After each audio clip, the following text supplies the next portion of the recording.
Hi, everybody. It is the 16th of January 2025. Almost forgot which month we're in. And today, update 1.27 has dropped for the Xbox and PC experimental DayZ servers. Sorry, nothing for PlayStation, but you'll be getting this update in a few weeks' time when everybody gets it on the public servers, and probably after it's had a few bug fixes as well. Now, the first big update of the year is generally a kind of a bug fix, sort of fix the game sort of thing, kind of tying up lots of loose ends before they get ready for some big changes in the year ahead. So what I thought we'd do, as usual in these videos, is we'll go through the blog release that they've done, and then we'll go through the patch notes as well.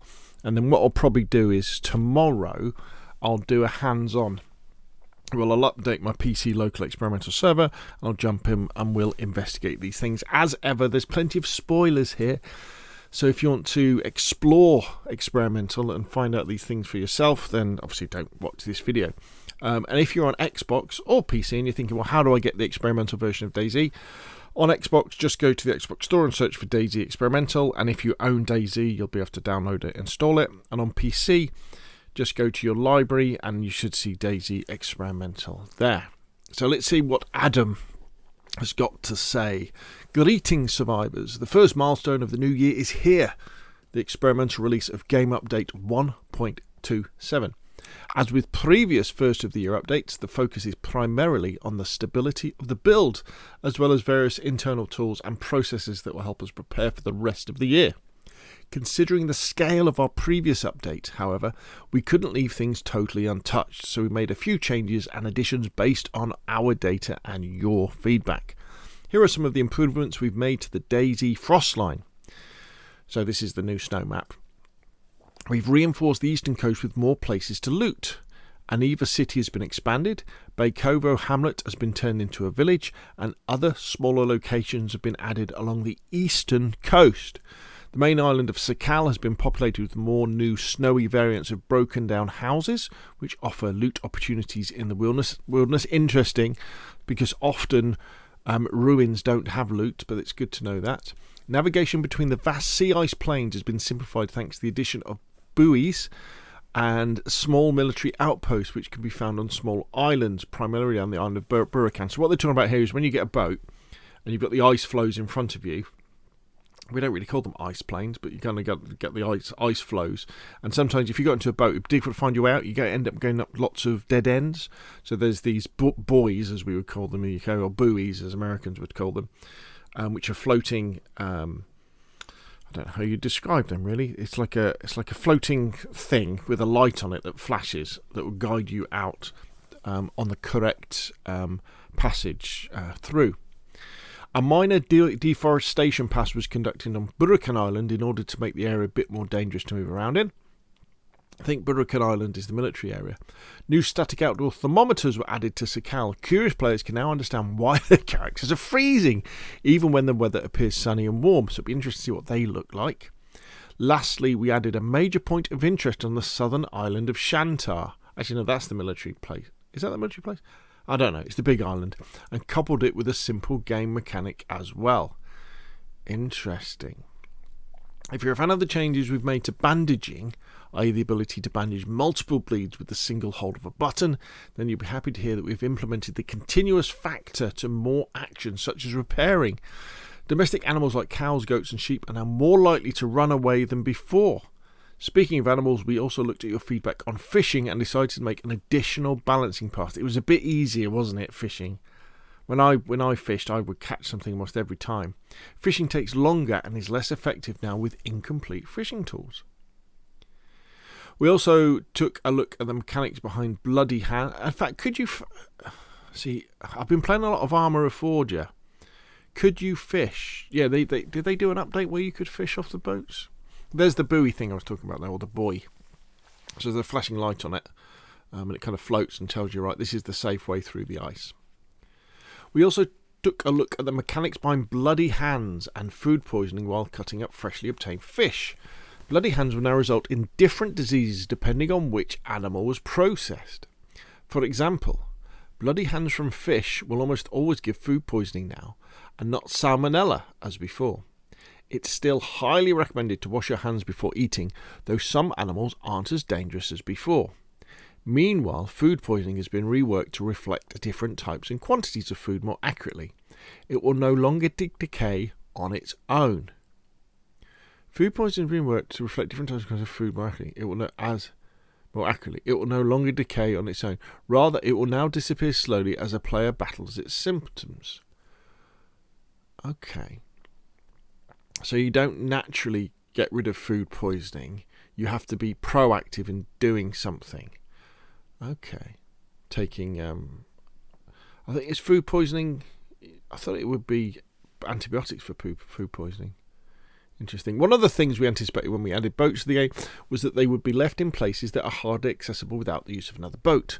To make sure new boats continue being spawned, we implemented a boat decay mechanic, which is fully configurable on the server side as well. So that is, I have read through the patch notes before this, and that will be an entry in your CFG spawnable types file.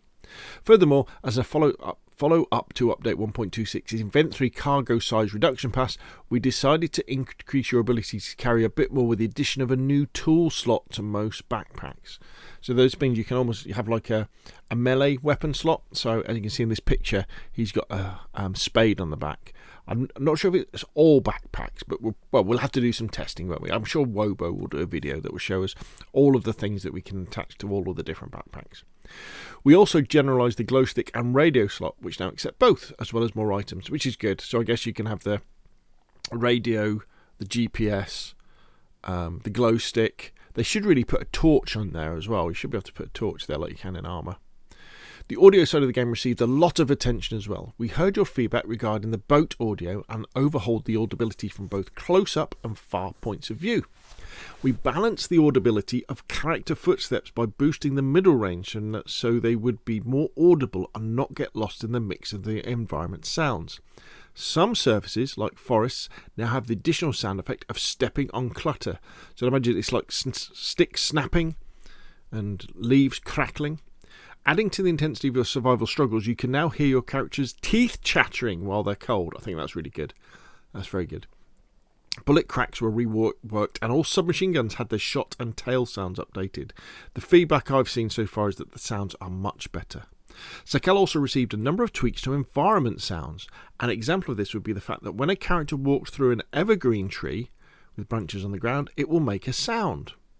We believe this is going to be a healthy change to PvP interactions, particularly on Sakhal, where the trees are plentiful. I think that's a great idea. It's natural. In fact, I've been playing an awful lot of Armour of Forger, and if you were to say one of the things that I'd like to see in that is more of that, if it isn't in there already. But I'd also like to see when somebody is like prone in crawling through a bush or squatting and what would you call it, squat walking or whatever, when you walk. When you're kind of bent over, I would like to see more deformation of bushes and tree branches so you can see when somebody's doing that. We also focused on various particle effects. There are Sakhal specific ones like snow falling off trees when interacting with them, so as you walk through a tree some snow falls off, as well as one for explosions on snow. Considering our recent focus on the cold weather, we couldn't help changing the breath vape effect, so we completely reworked it. That led us to update vomit and bleeding effects. Hey, one comes naturally after the other. Finally, a number of our firearms received brand new particles. We're certainly not done working on firearms and hope to make more changes in the future. Oh, what happened there?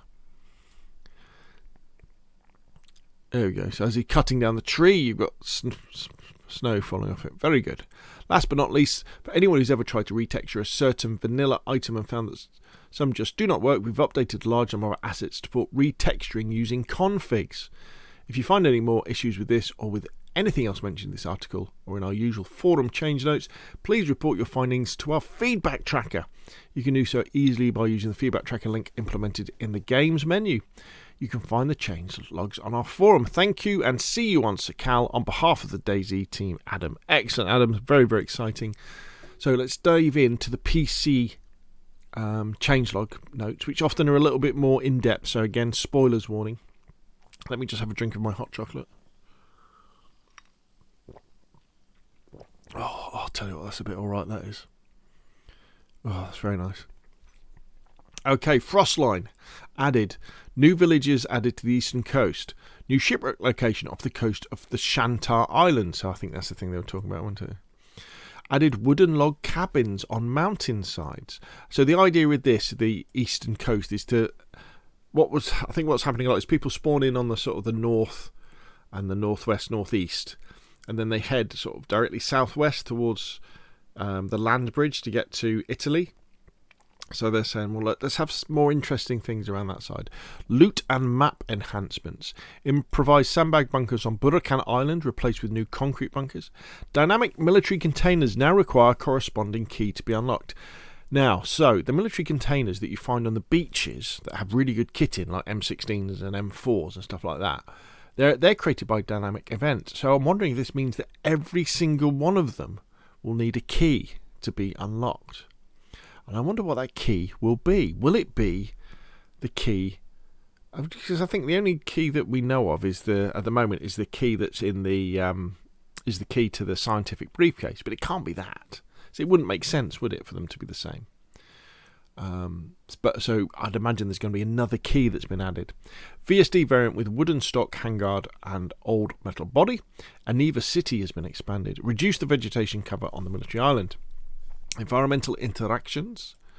Snow falling from the trees and on various interactions. Cutting, harvesting, tree falling, car hit, and sprinting through. Naval buoys with flashing red lights to serve better navigation through the ice sheet maze. Particles for explosions on snow terrain added. Functional additions. Functioning mounted outdoor thermometers reflecting the current temperature. Boats can now despawn. They will degrade continuously until destroyed. There we go. Changed gameplay and effects. Player is now able to get longer heat buffer with all clothing. Increased for low insulation. Yay! That's better. So we're going to last long before getting cold and ill. Added a delay between falling unconscious due to blood loss. Behaviour of lights in the warhead storage rooms. So what Wobo said in his video was that what happens now is, as the generator that runs the lights in the warhead storage room starts to run out of fuel, the lights will start to dim. Audio. Sounds of footsteps from walking in the forest with and without snow. New ambient sounds for warhead storage. New sounds for the power generator added. New audio of birds changed in intensity and variations. Reduced noise level of owl sounds. Twit-twoo. Loudness and reverb for electricity and storage doors. Lots of fixes. Again, I'll put links in the description below the video so you can read all of those. General game added. Backpack and item attachments. New item attachment slots for specific backpacks. Sound effects. Sound of rattling teeth when a player is exposed to low temperatures. Sound of the boat propeller. Sound of boat splashes and unmatching the animations. Sounds for deploying and disarming mines and explosives. More variations for bullet crack sounds. Particle effects. Bullet hit effect on vegetation. Different hit particles for autumn, green and conifer trees. New animations. Patching items, repairing with tape, cleaning, repairing firearms, splitting long sticks, splitting photo. I think that's great. Increases immersion incredibly. These little things, and it shows that they are working on animations, which is good. UI and quality of life. Control option settings now have numerical values. We'll have to have a look at that. Control option settings can now be edited by entering specific desired value. Clickable link in the main and pause menu to access the feedback tracker directly. That might be just for PC and not console though. New hints added during the loading screen. Technical improvements. Latency exploit mitigation. Freezing players in place when having bad network connection. Now this may be to do with... So when you have long latency or long ping or lag, that you can use that in PvP situations. Because when the person fires at you, you're not there. It's because there's all this lag. But also, I think people use it to dupe, maybe. I don't really know about that. Maybe that's for that as well. Lots of sound and lots of changes. Again, you can read through the changes. Oh, actually, should we read through them? What have we got? Splitting items from attachment is now possible. Cutting up the guts to make a rope leaves player hands bloody. Added continuous crafting to lots of things. So Jet looks like almost everything is continuous now. Yeah, so cleaning your weapon, it'll keep cleaning it until it gets to worn, sorry. Inventory and interaction.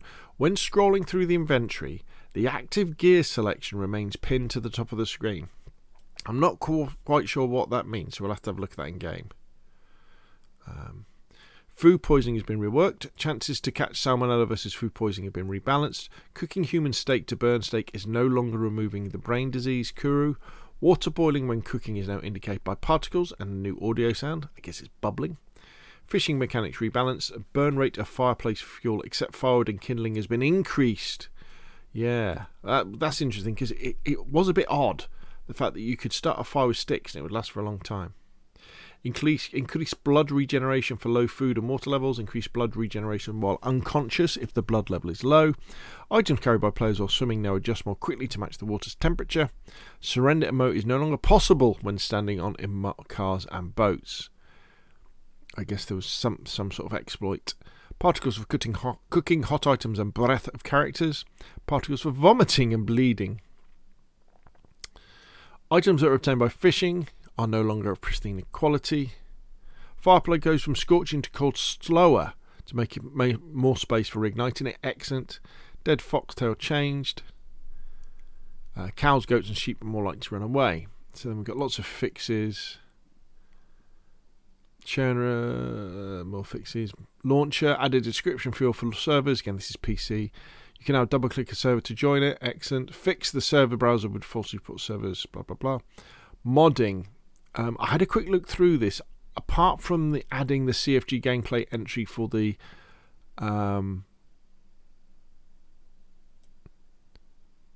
that's a new thing. Added new winter snow covered churnerous rocks. Ooh, that's interesting. And winter snow covered churner. Right, so this might make winter churners a little bit more easier to do. So there was a bit about the CFG gameplay entry for the speed at which boats degrade. But I think that was the only thing that I saw. There's probably something I've missed. So these are the new sounds. All right, enabled retexture of a large amount of game models. Oh, so you can retexture all this stuff. Excellent. Models will be loving about that. There we go. Known issues. There could be a longer loading time when starting the game. We're investigating cause. Right, so there we go. Again, they say this is a update, a stability update, but I think there's quite a lot of stuff in there, isn't there? That's very interesting. What do you think, though? I'll do a hands-on tomorrow if I get time. And, put your questions and comments down below. If you enjoyed the video, hit like. If you want to see more of the same, press subscribe. And I will see you again soon.